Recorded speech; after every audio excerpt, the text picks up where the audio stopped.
Hello guys, मुझे उम्मीद है कि आप सब लोग ठीक होंगे। चलिए आज हम बात करने वाले हैं OBP IC के बारे में, जो मैंने आपके लिए बताया था ओवर वोल्टेज प्रोटेक्शन। उसके बारे में बात करने वाले हैं कि इसे हम कैसे बाईपास करेंगे। तो आज का टॉपिक बहुत बेसिक टॉपिक है। ये वीडियो पूरा देखोगे तो आपके लिए बहुत नॉलेज मिलेगी, यानी कि बहुत इंपॉर्टेंट बात बताने वाला हूँ आज मैं आपके लिए OBP IC के बारे में, जो शायद यूट्यूब पर पहली बार आने वाली है। देखिए, ये मैंने यहाँ पर बॉलें बना रखी हैं, यानी कि ये एक संकेत दे रखा है आपके लिए मैंने OBP IC के बारे में। तो देखिए, इससे मैंने नेक्स्ट वीडियो बनाया था चार्जिंग के बारे में, चार्जिंग सेक्शन के बारे में, तो शायद आपको समझ में नहीं आया होगा क्योंकि OBP IC बीच में आ गई थी। तो आज मैं आपके लिए OBP IC के बारे में समझाऊंगा।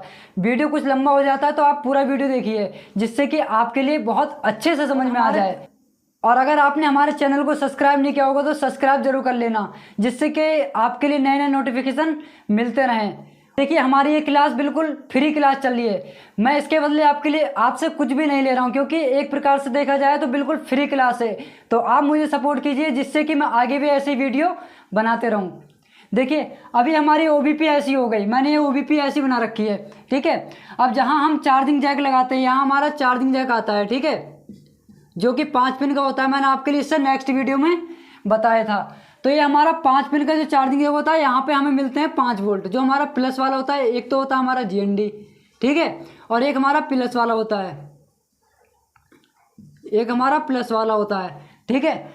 तो आप देख सकते हैं यहाँ से जब हमारी सप्लाई निकलती है तो कुछ कंपोनेंट के साथ में, जैसे कि एक डायोड मिलता है, कैपेसिटर मिलता है, इनके साथ में हमारा डायरेक्ट OBP, पहले जो आजकल के जो फ़ोन आ रहे हैं उनमें OBP IC में जाता है डायरेक्ट। तो हमारा OBP जो IC होती है उसका काम होता है कि 5 वोल्ट देती है, यानी कि उसके इनपुट में हमारे लिए 5 वोल्ट मिलेंगे, ठीक है। OBP जो IC होती है उसके इनपुट में हमें 5 वोल्ट मिलेंगे।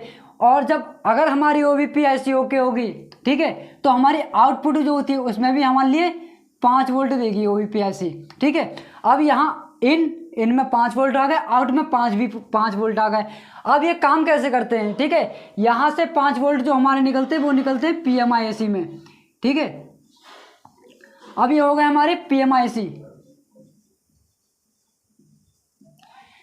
यहाँ से जो हमारे वोल्ट निकले वो निकले PMI IC में, ठीक है। अब मैं आपके लिए बताता हूँ कि OBP IC हमारी अगर ओके है तो 5 वोल्ट देगी, ठीक है, और अगर ओके नहीं होगी तो यहाँ पर या तो कुछ कम वोल्ट देगी या फिर वोल्ट नहीं देगी, ठीक है। तो मैं आपके लिए बस ये समझाना चाह रहा हूँ कि OBP IC अगर हमारी ख़राब हो जाती है, यानी 5 वोल्ट यहाँ पे नहीं निकालती है, तो हम इसे कैसे बाईपास करेंगे। तो आप मेरा वीडियो पूरा देखिए, और अगर चैनल सब्सक्राइब नहीं किया होगा तो चैनल को सब्सक्राइब जरूर कर लेना, ठीक है, जिससे कि आपके लिए आगे भी ऐसी वीडियो देखने को मिलते रहें, ठीक है। अब देखिए, मैंने यहाँ समझाने के लिए कुछ बॉलें बना रखी हैं। तो ये 1 2 3 3 6 9, यानी कि 9 बॉलें हो गई, ठीक है। तो हमारी जो OBP IC होती है, किसी में 9 बॉलें होती है, किसी में 12 बॉलें भी होती हैं, ठीक है। तो हम इसे बाईपास कैसे करते हैं। अगर हमारी OBP IC खराब हो गई और हमारी अगर फ़ोन चार्ज नहीं हो रहा है, तो सबसे पहले हमारे लिए OBP IC के जो होते हैं पॉइंटों को हमें चेक करना होता है कि कौन सा पॉइंट किस काम का होता है। तो मैं आपके लिए बता रहा हूँ कि जो हमारे 3 पॉइंट जो इस सामने की हो गई है, ये आप देख सकते हैं 3 पॉइंट होते हैं। तो ये होते हैं हमारे GND, यानी कि ग्राउंड होते हैं। अब ये GND क्यों होते हैं? जब हमारी OBP खराब हो जाती है, यानी कि OBP हमारा काम नहीं करती है, या फिर हमारे OBP में ज़्यादा वोल्ट आता है। देखिए, यहाँ हमारे लिए 5 वोल्ट मिले जब चार्जिंग जैक लगाया, लेकिन जब हम यहाँ पे निकलते हैं तो 5 वोल्ट से कभी कभी ऐसा होता है कि ज़्यादा वोल्ट आ जाते हैं।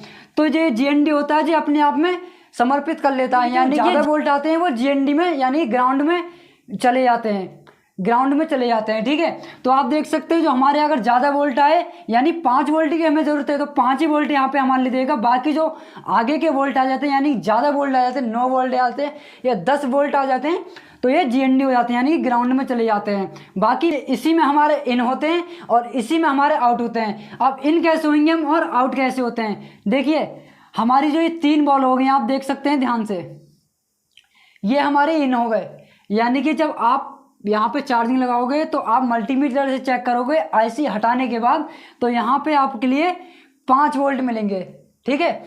और देखिए, यहाँ पर आपके लिए 5 वोल्ट मिल गए। अब आउट कैसे होंगे, जो ये 3 पॉइंट रह गए ये हमारे आउट के हो गए, ये हमारे GND हो गए, ये हमारे इन और ये हमारे आउट के हो गए। तो देखिए अब हम बाईपास कैसे करते हैं इसके लिए, ये तो मैंने आपके लिए बता दी कि अगर ज़्यादा वोल्ट आते हैं तो ये जीएनडी में चले जाते हैं, यानी ग्राउंड हो जाते हैं। और अगर हमारे फिक्स वोल्ट हैं यहाँ पर 5 वोल्ट, ये मैंने बना दिए 5 वोल्ट, इनके हो गए ये हमारे 5 वोल्ट इनके हो गए। अब इन्हें हम आउट कैसे करेंगे, यानी कि बाईपास कैसे करेंगे। तो बाईपास करने के लिए सबसे अच्छा तरीका मैं आपके लिए बताऊं, ठीक है, ये हमारा जो इन हो गया और ये हमारा आउट हो गया, यानी कि अब आगे हमें पहुंचाने हैं यहाँ से पीएमआई के लिए, यानी चार्जिंग आईसी के लिए, चार्जिंग आईसी, पीएमआई भी बोल सकते हैं हम, चार्जिंग आईसी भी बोल सकते हैं। तो अब हमारे लिए आउट करने हैं यहाँ से, तो इसे हमें क्या करना है, ओबीपी हमारी जो निकली हुई, इसके लिए हमारे लिए एक पॉइंट जो होता है ऐसे करके इस पे हम आउट पे लगा देते हैं, ठीक है, ऐसे करके इस पे एक जंपर मार देते हैं। अगर ये हम जंपर मार देते तो हमारे जो ओबीपी आईसी के जो बोल्ट होते हैं इन और आउट, आउट से हमारे लिए चार्जिंग आईसी यानी पीएमआईसी में पहुंच जाते हैं, ठीक है। तो मैंने आज आपके लिए बताया कि अगर 9 वोल्ट की होती है तो हम इसे कैसे करके बाईपास करते हैं। ऐसे ही हमारी 12 वोल्ट की होती है, ठीक है, 12 वोल्ट की होती है, उसमें भी हमें सेम यही कंडीशन करनी पड़ती है, मल्टीमीटर से चेक करके और ऐसे करके बाईपास कर देते हैं, ठीक है। कि अगर हमारी ओबीपी अगर खराब हो जाती है, ओपन हो जाती है, खुल जाती है, काम नहीं करती है, तो हम इसके लिए बाईपास कैसे करते हैं। अब हम बात करते हैं कि ये तो हमने बताया आपके लिए ओबीपी बाईपास कर देते हैं अगर हमारी खराब हो जाती है, डैमेज हो जाती है, लेकिन कुछ ओबीपी ऐसी होती है जिन्हें हम बाईपास नहीं करते हैं। चलिए तो अब हम बात करने वाले हैं जो हमारी ओबीपी बाईपास नहीं होती है उन्हें हम कैसे पहचान करते हैं। देखिए ओबीपी सब सेम होती हैं, हमारी जो ओबीपी ऐसी होती है चार्जिंग आईसी के पास में जो होती है ओबीपी आईसी लगी हुई सब सेम होती हैं, लेकिन हम इसे तो हमने बाईपास कर दिया, लेकिन अब हम बाईपास कैसे नहीं करेंगे इसके बारे में बता रहा हूँ, ठीक है। तो यही कंडीशन मैं आपके लिए बना देता हूँ।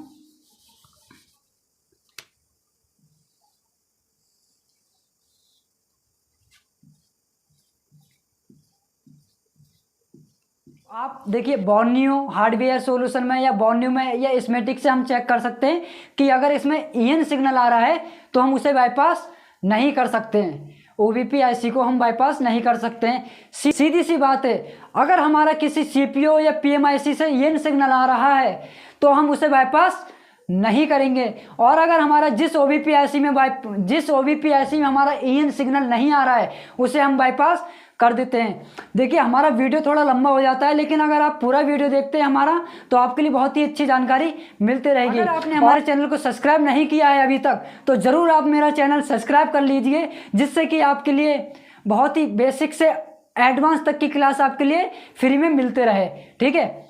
अब मैंने आपके लिए आज बताया कि ओबीपी आईसी अगर हमारी ख़राब हो जाती है तो हम उसे कैसे बाईपास करते हैं, और अगर हमारी ओबीपी आईसी बाईपास करने का चांस नहीं होता तो उसे हम कैसे चेक करते हैं। तो सबसे पहले आप हार्डवेयर में स्मेटिक या हार्डवेयर जिसे बोलते हैं बॉर्नियो हार्डवेयर से आप चेक कर लेना कि हमारी ओबीपी आईसी बाईपास होने लायक है या नहीं है, ठीक है।